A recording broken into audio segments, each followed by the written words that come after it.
কালকে দিনটা কিভাবে কাটালাম আজ তোমাদের সাথে সেটাই শেয়ার করব। প্রথমে দেখতেই পাচ্ছ যে কলেজ থেকে বাড়ি চলে যাচ্ছিলাম, আর বাড়ি যাওয়ার পথে দেখলাম লাল লাল তরমুজ, তো বেশ ভালোই লাগলো দেখতে, তো সেই কারণে তরমুজ নিয়ে নিয়েছিলাম। আর রাস্তায় এত ভিড় ছিল, যেহেতু সবাই গঙ্গা স্নান করতে এসেছিলো, তো প্রচুরই ভিড় ছিল। তো যাই হোক, বাড়িতে এসে দেখি দিদি রেডি হয়ে গেছে, তো দিদি আমি চলে গেছিলাম বাবানকে নিয়ে আমরা বাজার করতে। তো সেখানে গিয়ে আমরা মাটন নিয়ে আমরা নিয়েছিলাম বান্দর প্রেস থেকে মাটনটা। অনেক জায়গা থেকেই নেওয়া হয়, বিভিন্ন জায়গা থেকে, কিন্তু কাল আমরা নিয়েছিলাম বান্দর প্রেস থেকে, আর সেখান থেকে মাটনটা খুব ভালো পেয়েছিলাম। তোমরাও চাইলে ওখান থেকে নিতে পারো, খুব ভালোই মাটন দেয়। তারপর দেখতে পেলে যে ডাব নিচ্ছিলাম, যেহেতু বাবানের শরীরটা খারাপ, তো সেই কারণে বাবানকে ডাবের জল খাওয়ানো হয়। আর এদিকে আমি স্নান করতে চলে যাওয়ার জন্য সব প্রিপারেশন করছিলাম, শ্যাম্পু, কন্ডিশনার, ফেস ওয়াশ নিয়ে। দেন স্নান করে চলে এসে বাবানকে একটু আদর করে নিচ্ছিলাম। আর এই ছিল মেনু আমাদের, দেখতেই পাচ্ছ, মাটন, ভাত।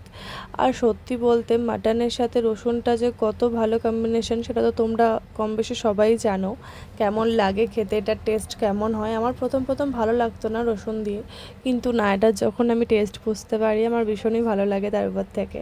আর এদিকে আমাদের খাওয়া হয়ে যাওয়ার কিছুক্ষণ পর আমরা নিয়ে নিয়েছিলাম তরমুজ, আর দেখতেই পাচ্ছ কতটা লাল লাল তরমুজ ছিল। তরমুজ কিন্তু লাল লাল দেখতে খুব ভালো লাগে, কিন্তু হ্যাঁ, লাল হোক আর না হোক, আমার কিন্তু তরমুজ ভীষণ ফেভারিট। তোমাদের কার কার ফেভারিট আমাকে একটু জানিও কমেন্টে, আমার কিন্তু ভীষণই ভালো লাগে তরমুজ খেতে। তো যাই হোক, সন্ধ্যাবেলায় বেরিয়ে গেছিলাম বরের সাথে। আর আমরা গেছিলাম মানকড়া থেকে একটু এগিয়ে প্রতীকদার চায়ের দোকানে। তো এবার যাই হোক, দেখতে পেলে একটা বিস্কুট আর চা নিয়েছিলাম। সেভাবে তো কিছু মেনটেন করা হচ্ছে না, বাট বাইরে খুব একটা দুধ চা খেতে ভালোও লাগে না, বাইরে বলে না, বাড়িতেও ভালো লাগে না, তো সেই কারণে লাল চাটাই খেয়েছিলাম। আর তারপরে চলে গেছিলাম সত্যনারায়ণ দোকানে। তোমরা তো চেনোই অনেকে, ভীষণ ফেমাস দোকান, মানে 50 বছর পুরনো। আর এই দোকানের ভিডিও তো মোটামুটি সব ব্লগাররা এসে বানিয়েছে, তাই আমি আর কি বলবো এটার ব্যাপারে, তোমরা তো সবাই জেনে গেছো এখানে কী কী পাওয়া যায় না যায়।